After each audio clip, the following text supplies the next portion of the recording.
Looking back, I think, well, first of all, this is like one of the best decisions I've ever made in my life is coming here. I think we were just resilient. You know, when they punch us in the mouth, we always found a way to answer.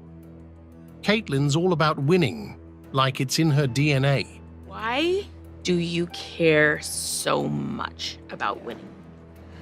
I think, especially when I was younger, I really struggled with understanding losing, and my parents did not really appreciate that at all. Whenever I would lose, when I was in either softball, basketball, whatever it was, I would just cry. That was my immediate reaction because I couldn't comprehend why wasn't I winning. Like all I wanted to do was win, no matter if it was a board game, a card game, really anything. Like I just was going to do whatever it took to win. I got in trouble in school all the time for wanting to win so bad. I got kicked out of PE class because I was so competitive. I had to have a meeting with my parents because I was cared so much about PE class. But I think it's been something that I've been able to balance. Nobody ever said that you will get a perfect record. Especially as my career's gone on. And I think that's super important playing on this stage is, you know, nobody ever said you're going to have a perfect record. And a lot of the losses in my career have really fueled me to be who I am today. For Caitlin, each loss only fuels her to come back stronger. Whether it was getting upset my sophomore year in the round of 32 to Creighton, probably one of the worst losses in my entire basketball career, but I'm not sure if I don't have that loss, are we as good? I don't think so. Caitlin learned the most valuable lesson for herself. So I think being able to learn that and understand that as my career's gone on has been really important for myself. How did you develop your range and confidence? You know, the logo 3 is your thing. Why? How? You want to nail those long shots? It's all about building up that strength. Honestly, I think it's come with just developing strength more than anything. And also I think the way people guard me, it makes me more difficult to guard. Their defense has to stretch out more.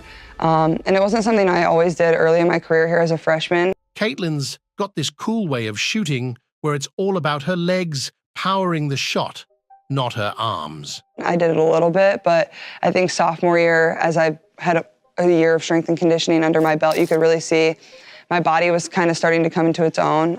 My legs got a lot stronger, my arms got a lot stronger. And I think the biggest thing is a lot of my shooting form, a lot of it comes from my legs. I don't really shoot with my arms, and I think that's super important. My balance is really good. But yeah, I think the biggest thing is I grew up watching a lot of basketball. I loved Steph Curry. I was never I need to make really long three-pointers. It was just kind of something that evolved in my game and something that I really embraced and the crowd embraced and fans embraced. So, you know, it's probably people's favorite part of my game. And it definitely, I think, helps my team. It just spaces the floor so much. It makes us that more difficult to guard. Do you have a favorite shot you've ever hit?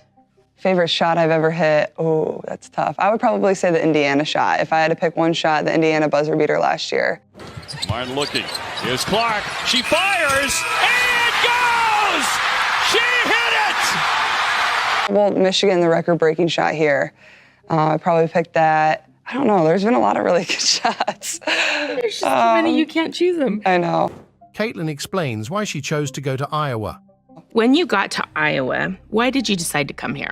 Oh man, looking back, I think, well, first of all, this is one of the best decisions I've ever made in my life is coming here. And I was really torn about where I was going to go, whether it was going to be Notre Dame or whether it was going to be here. And obviously Notre Dame's an amazing place. And Coach McGraw was, you know, an idol to me growing up. And it was how can I not want to go to Notre Dame? It's Notre Dame.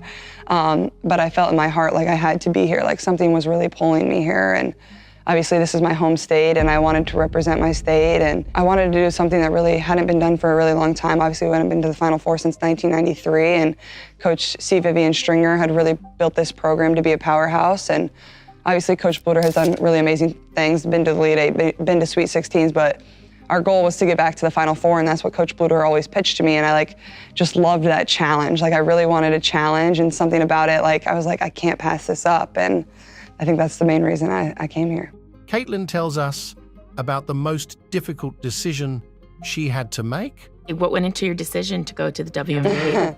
Yeah, I think it was definitely a difficult decision just because you have two such amazing options. So it's how am I going to choose and be able to pick one when you want to be able to do both? And I think the biggest thing for myself, it was just, you know, I'm kind of ready for something new, a new challenge, a new chapter. And I feel like I've really given my heart and soul to this place, and that's what's going to make it so hard to leave. But that is also what gives me so much confidence in myself of going to the next level, is I've given this place everything, and I'm leaving here with no regrets. And obviously, there's still so much time left. Like, I want to be a national champion, and that's our goal. And I think that also played into it of, you know, I want to just be free in March. I want to play. I want to have fun. I want to have the closure of knowing, you know, this is going to be my last few times on the court with my teammate. I don't want to have to be up in question of, like, is this our last time? Is it not? It's just like, this is going to be it for me. And I'm very confident in that, and I'm happy with that decision. And I think it's going to allow me to soak it all in and really feel all the emotions, and even the same for my teammates, and they can get all the flowers that they deserve too, and allow my family to enjoy it as well. So like I said, like, I'm just very excited and happy for the future, but also my main focus is taking this team as far as we can go, and I think this decision's also going to just help me do that too. Yeah, here with Caitlin Clark. Caitlin, I know you guys are used to playing in front of sellout crowds, but the Footprint Center is a very hard place to play. You guys got the win. What was the mindset going into this one to get a dub? I think we were just resilient. You know, when they punch us in the mouth, we always found a way to answer. I think people stepped up when their number was called and they were put into the game, and I thought we came out and started the second half well and really just found a way and dug deep and made plays when we needed to.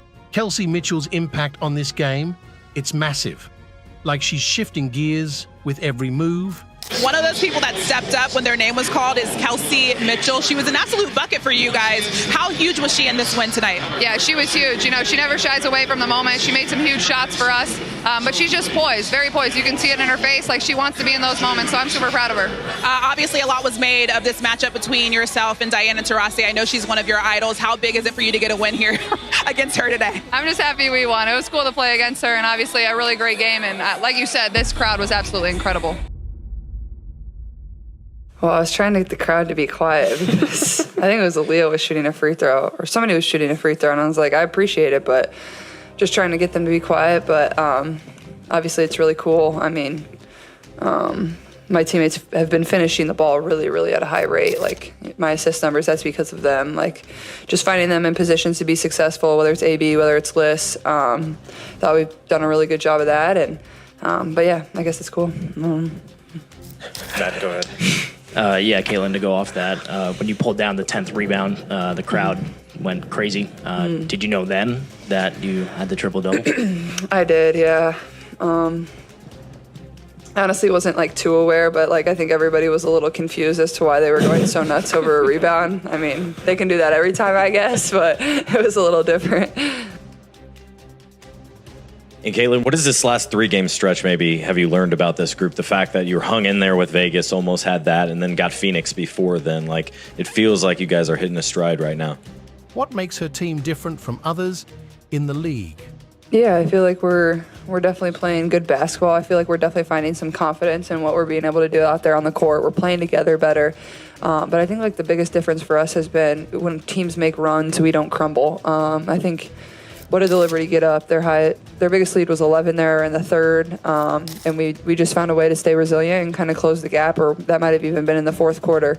Like, we always believed we were in the game, and for us, like, I think that's where we've kind of been able to change our mindset and really just stay together and attack it together. And when we got down 6 with 3 minutes to play, like, that's nothing for us. Like, that's 2 possessions, and that's exactly what it was. The next 2 possessions after that timeout, I had an and one, and then Kelsey comes down and hits a 3, and the game's tied up just like